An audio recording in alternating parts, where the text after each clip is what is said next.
Bonjour et bienvenue une autre fois.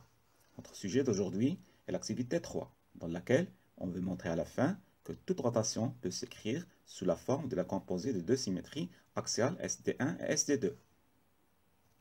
Dans la première question, on nous demande de montrer que si les droites D1 et D2 sont parallèles, alors SD2 en SD1 est une translation dont on déterminera le vecteur.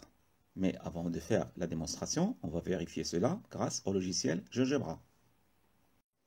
Tout d'abord, je rappelle qu'une symétrie axiale d'axe D1 est la transformation du plan qui fait correspondre à tout point M du plan le point M', tel que la droite D est la médiatrice du segment MM'. On a donc D est perpendiculaire au segment MM' et le coupe en son milieu I.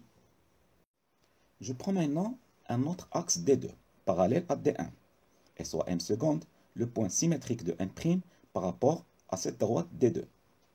D2 est la médiatrice au segment M' seconde au point J. Dans cette activité, on vous demande de montrer que SD2 rend SD1, la composée de ces deux symétries, est une translation et de déterminer son vecteur.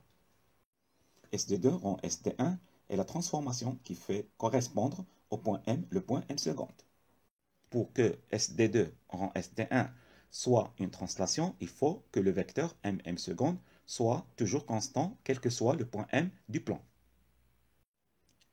Je vous invite à faire l'expérience suivante. Tout d'abord, je représente le vecteur MM seconde. Puis, je fais déplacer le point M. Dans ce cas, voilà M', le symétrique de M par rapport à D1. Et voilà M seconde, le symétrique de M' par rapport à D2. Vous pouvez constater que le vecteur MM seconde ne varie pas quelle que soit la position de M dans le plan. Et si je place M sur D1, il devient clair que le vecteur MM seconde est égal à 2 fois le vecteur IJ. Mais on ne peut reconnaître cela comme vrai que si on fait une démonstration mathématique. Je vous invite donc à le faire et présenter votre démonstration en classe. Dans la question 2, on nous demande de montrer que la composée de deux symétries axiales est une rotation si les deux axes sont séquents. À la dernière minute et sous la pression du programme, j'ai décidé de faire la démonstration moi-même pour laisser la place à des exercices dans la séance de demain. Soit donc un point M quelconque du plan, et M' son image par la symétrie SD1, et I le milieu du segment MM'. Puisque O et I sont des points de la droite D1, alors SD1 de O est égal à O, et SD1 de I est égal à I. Et sachant que la symétrie axiale conserve les distances et les mesures des angles, alors la distance OM' est égale à la distance OM, et la mesure de l'angle OM-OI est équivalente à la mesure de l'angle OI-OM'. Donc, la mesure de l'angle OM-OM' est égale à 2 fois la mesure de l'angle OI-OM', modulo 2π. Maintenant, soit M seconde l'image de M' par SD2, et J le milieu du segment M', M seconde. De la même manière, on montre que la distance OM' est égale à la distance OM seconde. Et la mesure de l'angle OM', OM seconde est égale à 2 fois la mesure de l'angle OM', OJ. Cela nous permet de montrer que la mesure de l'angle OM, OM seconde est égale à 2 fois la mesure de l'angle OI, OJ. Finalement, nous avons la distance OM est égale à la distance OM seconde.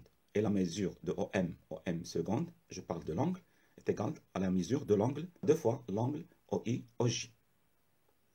Puisque SD2 en SD1 de M est égal à M seconde, il s'ensuit que SD2 en SD1 est la rotation de centre O et d'angle 2 fois l'angle OI, OJ.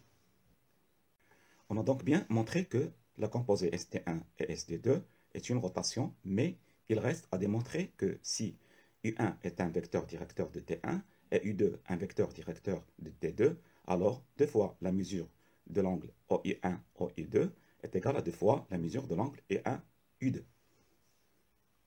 En général, on ne peut avoir que deux cas. Soit les deux angles U1, U2 et OI1, OI2 sont égaux ou opposés par le sommet, et dans ce cas, ils ont la même mesure. Soit ils sont supplémentaires, et dans ce cas, on montre facilement, comme vous voyez, que 2 fois la mesure de l'angle U1, U2 est égale à 2 fois la mesure de l'angle OU1, OU2 modulo 2pi. Ainsi s'achève notre démonstration et on va visualiser ce résultat dans cette animation GeoGebra. Voilà les droites D1 et D2. Ça, c'est M', l'image de M par la symétrie d'axe D2. Et ça, c'est M seconde, l'image de M' par SD2. La mesure de l'angle OI-OJ est ici en vert. Il vaut 30 degrés,02.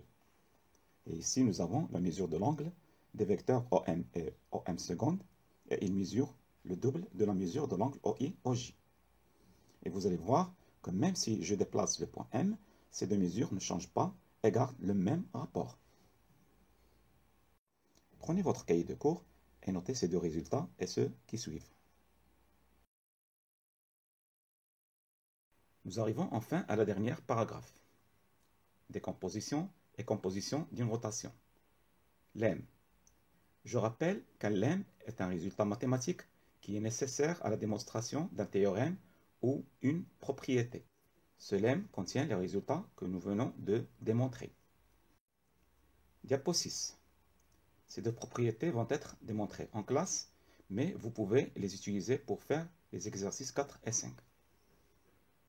Je vous remercie bien pour avoir suivi ces vidéos et j'espère pouvoir refaire avec vous la même expérience pour une autre leçon. Au revoir.